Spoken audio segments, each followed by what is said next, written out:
মদ আর দুধ শব্দ দুটা অনেকটা পাশাপাশি এক।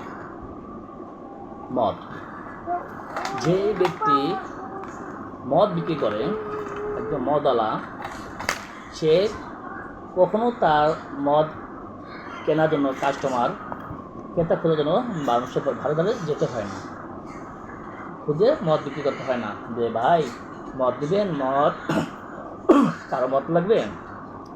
যারা মদ খায়, মদখোর, তারা যায় ঠিকই মদওয়ালা আস্তানা কোথায়, কোন গলিতে কে বিক্রি করে খুঁজে বের করে কিনে নিয়ে এসে খায়। আর দুধ হচ্ছে একটি আদর্শ খাবার, সুষম খাবার। এই দুধওয়ালা তার দুধ বিক্রি করার জন্য, দুধের কাস্টমার খোঁজার জন্য ফ্রি করে করে দুধ বিক্রি করে। দুধ নেবেন, দুধ লাগবে, দুধ। এবং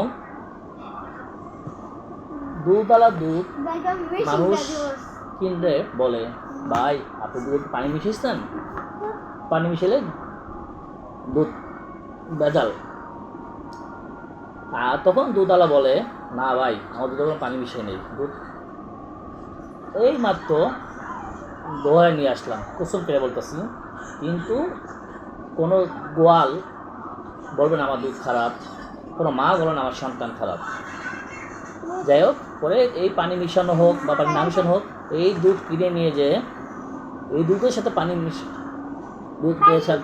দুধ জাল দিয়ে মানুষ খায়, পানি মিশানো যাবে না।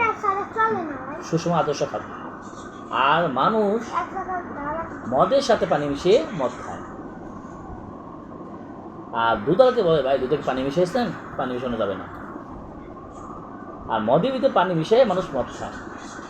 মদওয়ালাকে খুঁজে মানুষ বের করে মদ কিনে খায়। আর দুধওয়ালা বাড়ি বাড়ি যেয়ে কাস্টমার খোঁজে দুধ কেনার জন্য। এই আমাদের মূল্যবোধ।